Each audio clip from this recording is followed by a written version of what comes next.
My name's Hagen Kearney, and I compete in snowboard cross.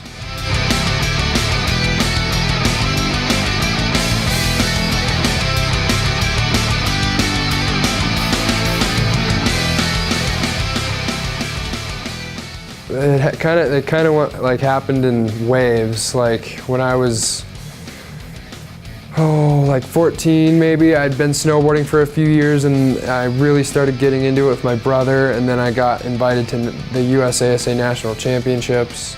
After that, high school, you know, I kind of dipped off trying to learn how to deal with school and that stuff, and then after I got out of high school, I really put all my eggs into snowboarding, and I didn't go straight to college. That's when I saw success. I joined a team and started doing well at higher level competitions, and then ended up on the US team. I think for me, you know, I skate a lot of transitions like bowls and ramps and stuff, so just being able to work transitions and hold speed and that balance, because skateboarding is harder than snowboarding, I think. So, you know, if you're able to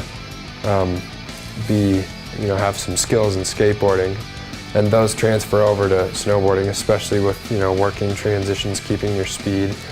That's one of the biggest things for me. And also getting on a mountain bike, I think, really helps, you know, especially with you know, keeping your legs and your cardio mostly. And same thing, you know, when you're hitting jumps and stuff, just having that awareness, you know, I think that plays huge, mainly just with how you work transitions, dirt or concrete, so. Conditioning plays a big role in being successful. I think just straight up having good cardio. When you know you're strong and when you know that you're fit, that's already like a mental milestone that you have going into a race or something. If you know you're strong and fit because you've been putting in the work, then chances of you doing better are gonna go up.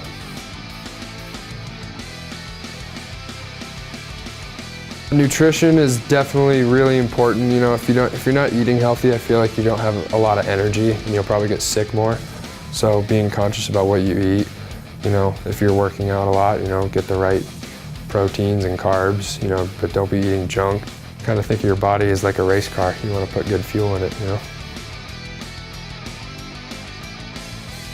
The lessons that you learn from when you fail, you know, because you're going to get presented with that situation again, and you know how to handle it, you know, especially in sports like these.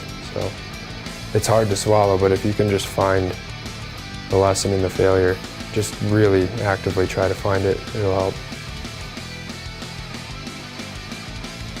There's a lot of ways you can do it. I've been taught to write stuff down, and I think that definitely has its place, but I think as you start seeing like where you stack up in the field against people, I think you kind of, you know, you want to set big goals, but I think if you want to achieve a big goal, there's a lot of things that you have to, like things in between that you got to be aware of. Like for me in heat, like going through heats, like to get to the final heat, you know, it's like each heat by heat. Don't start thinking about how you're going to ride in like 3 heats. If you can kind of conceptualize that, just take like one thing at a time. Basically, you know, conquer little things at a time, and then, but have, you know why you're doing it. I really try to find time to get a good warm up in, you know, wake my body up, even get a little sweat on, because then you're just, you know, if you go up and you're kind of tired and your mind's probably a little like, oh geez, you know, I gotta go do this. But if you just can get as active as you can, you know, you can tend to loosen up. And yeah, I think really trying to find a good warm up and, you know, put music in, you know. Things you'll find in my pack every day on the hill is water, extra pair of goggles, extra layer. Maybe like my favorite band t-shirt in case I get on the podium. I don't know, and snacks. That's about it.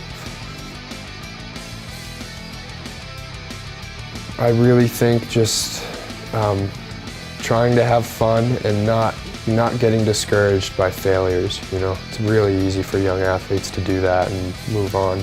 I mean, I deal with it any other athlete does, but you know, having fun and learning from your mistakes, and you know, stay strong. In the off season, always try to find something that's going to make you better on snow, whether it's skating, playing a sport, working out, or all three.